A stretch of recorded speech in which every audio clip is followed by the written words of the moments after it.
இணைந்திருக்கிறார். நேரலையில் நம்மோடு பாஜகவிலிருந்து திரு புரட்சி கவிதாசனம் இணைந்திருக்கிறார். அனைவருக்கும் வணக்கம். முதலில் திரு ராஜீவ்காந்தி, ஆளுநர்கள் பாலமாக செயல்பட வேண்டும் அப்படின்னு பிரதமர் பேசியிருக்கிறத எந்த அடிப்படையிலான கருத்தா இல்ல எந்த அடிப்படையில இந்த கருத்தை அவர் முன் வச்சிருக்காரு அப்படின்னு நீங்க நினைக்கிறீங்க? அந்த கருத்தை முழுக்க படிக்க முடியல. சில கட்டுரைகளை தான் கேட்க முடிஞ்சது.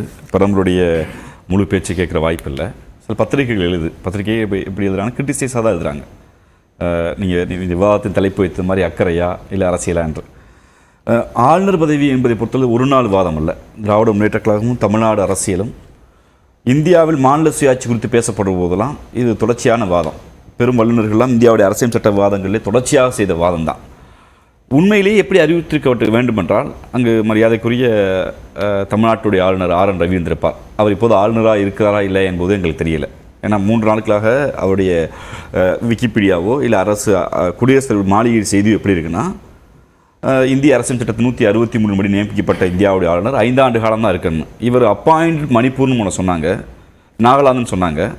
அது டிரான்ஸ்ஃபராக திருப்பி ரீஅப்பாயின்மெண்டானு எங்களுக்கு தெரியல. இது வரைக்கும் விளக்கம் இல்லை. ஏன்னா 5 ஆண்டு காலம் பதவி என்றால் அவர் ஆகஸ்ட் 1 ஆளுநர் பதவி முடிஞ்சிருக்கும். ஒரு இந்தியாவுடைய குடிமகன் ஒருத்தரை ஆளுநராக குடியரசில் நியமித்தார் என்றால் அவர் 5 ஆண்டு காலம் தான் இருக்க முடியும். அது எந்த ஸ்டேட்டுக்கும் டிரான்ஸ்ஃபர், அது ஐஏஎஸ் ஐபிஎஸ் மாதிரி டிரான்ஸ்ஃபர் பண்ணிக்கலாம். குடியரசுத் தலைவர் தமிழ்நாட்டுக்கு டிரான்ஸ்ஃபராக போட்டாங்களா இல்லை நியூலி ஆடுறாங்க கூட எங்களுக்கு தெரியல. அந்தளவுக்கு தான் இவர்களுடைய ரகசியத்தன்மை இருக்கிறது.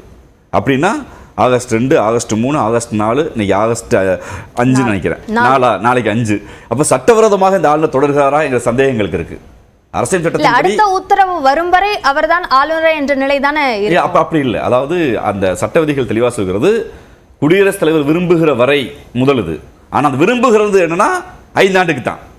அப்போனா 4.25 ஆண்டில் வெளியே போன்னு சொல்லலாம், 4 நாளில் வெளியே போன்னு சொல்லலாம். ஆனால் 5 ஆண்டுகளுக்கு ஒரு நாள் கூட எக்ஸ்டெண்ட் பண்ண முடியாது. அப்படி எக்ஸ்டெண்ட் பண்ணலன்னா என்ன, அதுக்கு உத்தரவு போடணும். அதான சட்டம். ஆனால் அவங்க சொல்கிறாங்க இல்லை, தமிழ்நாட்டுக்கு நியூலி அப்பாயின்மெண்ட் தான் போட்டாங்கன்னா இன்னும் 2 வருஷம் இருக்கிறாங்க. இப்படி குழப்பம் இருக்குது.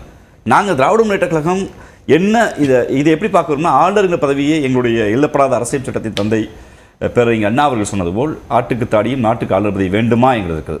இந்த வாதம் நாங்கள் இப்போது இல்லை, எப்போது வைக்கிற வாதம். எங்களுடைய முத்தமிழர் கலைஞர் சொல்லுவார், மாநிலத்தில் சுயாட்சி, மத்தியிலே கூட்டாட்சி. அது என்ன சுயாட்சி? இவர் ஒன்றிய அரசுக்கும் மாநில அரசுக்கும் இணைப்பு பாலமாக இருக்க வேண்டுமா? ஏன் இணைப்பு பாலம் வேண்டும் என்கிற கேள்வி எங்களுக்கு இருக்குது. மக்களால் தேர்ந்தெடுக்கப்பட்ட 2 அரசுகள் உண்டு. அப்போ அந்த ஒன்றிய அரசு வரி போடுகிற எல்லா அதிகாரத்தையும் கையில் எடுத்துருச்சு. இன்றைக்கி ஆளுங்கிற பதவியெலாம் பல்வேறு வாதத்துக்கு வந்துருச்சு. ஆனால் இது ஆரோக்கியமான வாதம் மாற்ற வேண்டும் என்றால் உண்மையிலேயே அந்த அட்வைஸ் எப்படி இருந்திருக்கணும்னா, நீங்கள் அரசியல் சட்டத்தை படியுங்கள், அரசியலமைப்பு சட்டத்தின்படி நடங்கள், இப்போது ஒரு நீதிமன்ற தீர்ப்புகளை படியுங்கள், நீதிமன்ற தீர்ப்புக்கு உட்பட்டு நடங்கள் என்று சொல்லியிருக்க வேண்டும். அப்படி சொன்னது போல் எனக்கு தெரியவில்லை.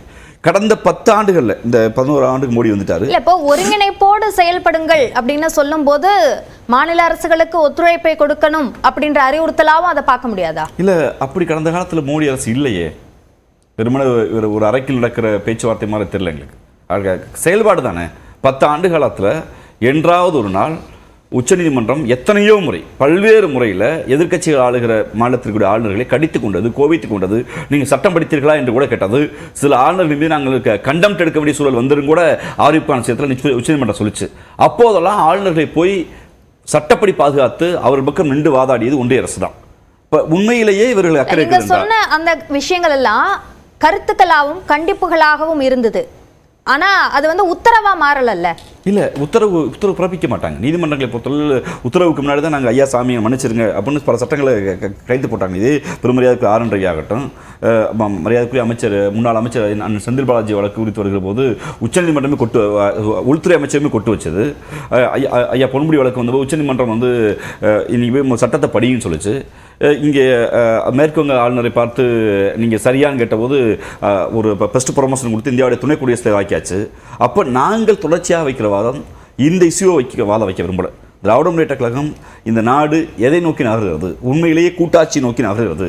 பல்வேறு மொழிவழி தேசிய இனங்கள் இருப்பது உண்மை என்றால், பல்வேறு கலாச்சாரங்களை கொண்ட மக்கள் உண்மை என்றால், மொழிவாரி மாநிலங்களாக பிரிக்கப்பட்டது உண்மை என்றால், ஒவ்வொரு மாநிலத்துக்கென்று மக்களால் தேர்ந்தெடுக்கப்பட்ட மாநில அரசு இருக்கிறது உண்மை என்றால், ஆளுநர் பதவி என்பது நீங்கள் சொல்வது போல் அது கண்காணி வேலையா இல்லை உங்களுக்கு தகவல் கொடுக்குற வேலையா என்றால், ஆளுநர் என்பது மாநில அமைச்சரவைக்கு கட்டுப்பட்டவர், மாநில அமைச்சரின் முடிவுக்கு கட்டுப்பட்டவர்.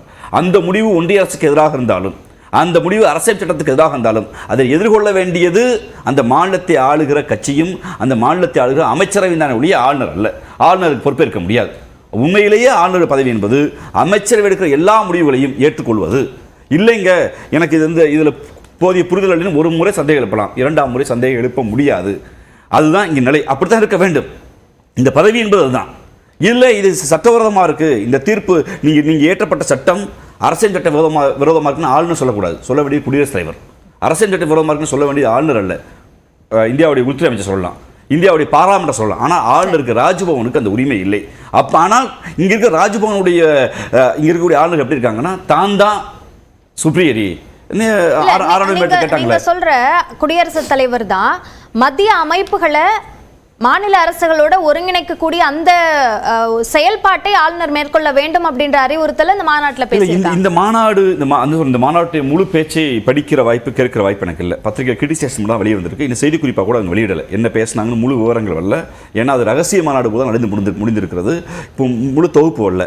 ஆனால் இந்த அட்வைசரி என்பது ஒரு குடியரசுத் தலைவர் உண்மையிலேயே ஆளுநர் நியமிக்க குடியரசுத் தலைவர் அவருக்கு சொல்லுகிற கடமை இருக்கிறது. ஆனால் நாங்கள் நீண்டதாக தான் போக விரும்புகிறோம். எங்களுக்கு ஆர்.என். ரவியா இல்லை ஆரிப் கானா இல்லை நாளைக்கு ராஜீவ்காந்தி ஆளுநராக வரலாமா, அது இல்லை, அது விஷயம் அது இல்லை. நாங்கள் சொல்வது இந்தியாவுடைய அரசியல் சட்டத்தில் மாநில சுயாட்சி என்று ஒன்று இருந்தால் ஆளுநர் என்கிற பதவி அந்த மாநிலத்துடைய அமைச்சரவைக்கு கட்டுப்பட்டவர் தான். இன்னொரு மேலே சொல்ல போனால் பல்வேறு வாதங்களை பூச்சி கமிஷன் சொன்னது போல் ஆளுநர் நியமிக்கப்படுகிற போது நாங்கள் நீண்ட இலக்காக ஆளுநர் பதவி வேண்டாம் என்று சொல்கிறோம். அதுவரைக்கும் மாநில அரசு ஒப்புதலோடு மாநில அரசு முதல்வரோடு கலந்தாலோசனை செய்தால் ஆளுநர் நியமிக்க வேண்டும் என்பது நிலைப்பாடு இருக்கிறது. இந்த ஆளுநர் பதவி என்பதே தேவையில்லாத ஒன்றுதான். தேவையில்லாத ஒன்று என்பதால் தான் பல்வேறு இடங்களில் நீதிமன்றத்தில் ஆளுநர்கள் குட்டு வாங்கி கொண்டிருக்காரு தான் நான் பார்க்கிறேன். ஓகே, முதற்கட்ட கருத்தா எடுத்துக்கிறேன். திரு புரட்சி கவிதாசன், ஆளுநர்களுக்கு கொடுக்கப்பட்டிருக்கக்கூடிய இந்த அறிவுறுத்தல்கள்ல நீதிமன்றங்கள் செய்திருக்கக்கூடிய அந்த கண்டனங்கள் இது பற்றியெல்லாம் ஏன் அந்த சார்ந்த அறிவுறுத்தல்கள் வழங்கப்படல அப்படின்னு கேள்வி எழுப்புறார் திரு ராஜீவ்காந்தி. உங்க பதில்? யாரும் கேள்விக்கு அப்பாற்பட்டவர்கள் கிடையாது, விமர்சனங்களுக்கு அப்பாற்பட்டவர் கிடையாது. நோ ஒன் எபோவ் தி லா அப்படின்னு சட்டத்துக்கு மேல யாரும் கிடையாது. அதுதான் ஒரு ஜனநாயகத்தினுடைய அழகான பொருள். அதனால இப்ப நண்பர் ராஜீவ்காந்தி அவர்கள் பேசியதை கவனிக்கும் போது பொதுவாகவே, அதாவது தீர்ப்பை எழுதி வைத்துக் கொண்டு பிறகு விசாரிக்கக்கூடிய நடைமுறை எவ்வளவு மோசமோ அது மாதிரி ஒரு மோசமான விமர்சனத்தை தான் திமுக போன்ற பிராந்தியவாத கட்சிகள் முன்வைக்கிறார்கள். இதுதான் அடிப்படை. ஏன்னா இவங்களுக்கு ஒரு ப்ரெடிக்ஷன் இருக்கு, ஒரு கமிட்மெண்ட் இருக்கு. அதாவது ஆளுநர்னாவே ஆட்டுக்கு தாடி நாட்டுக்கு கவர்னர் அப்படின்னு சொல்லக்கூடிய ஒரு ப்ரெடிக்ஷன் அவங்களுக்கு இருக்கு. அது மாதிரி ஒரு முன் கருத்தோட அவங்க அணுகக்கூடாது. திறந்த மனதோடு நான் கேட்க திறந்த மனதோடு ஆளுநர்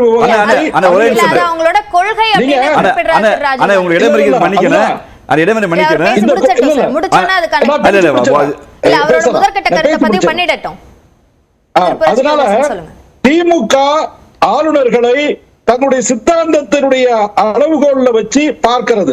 காமாலை கண்டவனுக்கு கண்டதெல்லாம் மஞ்சள் அப்படிங்கிறது மாதிரி இவங்களுக்கு இருக்கக்கூடிய ஐடியாலஜிய, இவங்களுக்கு இருக்கக்கூடிய பிலாசபிய, ஏன்னா இவங்க மத்தியிலே கூட்டாட்சி மாநிலத்திலே சுயாட்சி என்று இன்னமும் சொல்லிக்கிட்டு இருக்கிறவங்க.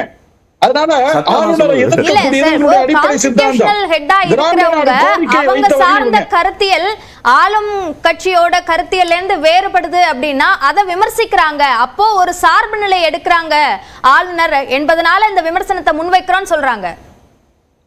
இல்லங்க, நம்ம all are ruled by law, நம்ம அனைவரும் சட்டத்தால் ஆளப்படுகிறவர்கள்.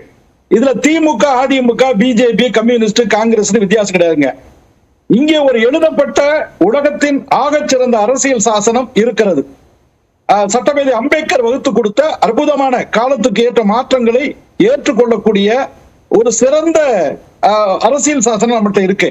அந்த ஆகச்சிறந்த அரசியல் சாசனத்துல ஆளுநருக்கு என்ன அதிகாரம், என்ன கடமை, என்ன உரிமை என்று விளக்கப்பட்டிருக்கிறது. ஜனாதிபதிக்கு என்ன அதிகாரம், என்ன கடமை, என்ன உரிமை என்று விளக்கப்பட்டிருக்கிறது. இன்னும் குறிப்பா சொல்லணும்னா ஆர்டிகிள் 153 இருந்து 167 அதாவது அரசியல் சாசன உறுப்பு 153 இருந்து 167 வரை ஆளுநருக்கு இருக்கக்கூடிய அதிகாரங்களை பற்றி விவரிக்கிறது. இல்ல, அந்த அதிகாரங்கள் தான் மீறப்படுது அப்படின்னு குற்றம் சாட்டுறாங்க.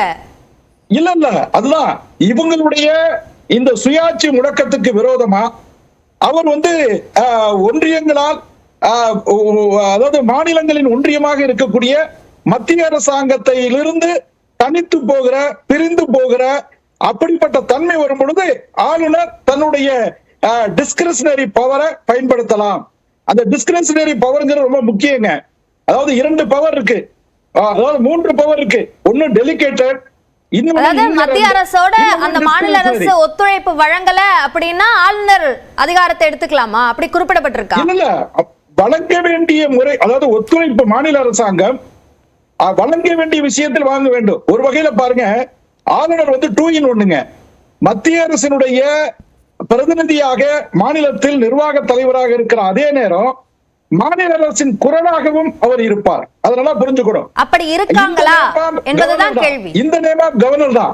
சட்டங்கள் பிறப்பிக்கப்பட்டா, அவசர சட்டங்கள் பிறப்பிக்கப்பட்டா, அது மாதிரி சட்டசபை கூட்டத்தொடர் துவங்கினா, இல்ல திரு புரட்சி கவிதாசன், நீங்க சொன்னீங்க இல்லையா, மத்திய அரசோட குரலா மட்டும் இல்ல மாநில அரசோட குரலாவும் ஆளுநர்கள் இருக்கணும் அப்படின்னு. ஆனா அது ஒன் வேயா மட்டும் இருக்கு அப்படின்றது இவங்களோட குற்றச்சாட்டா இருக்கு. இல்ல அதனாலதான் இவங்க இல்ல அவர் ஒன்வேயா இருந்தா கவுன்சில் ஆஃப் மினிஸ்டருடைய அட்வைஸ் இல்லாம அவர் நடக்கணும். கவுன்சில் ஆஃப் மினிஸ்டர்ஸ் கொடுக்கிற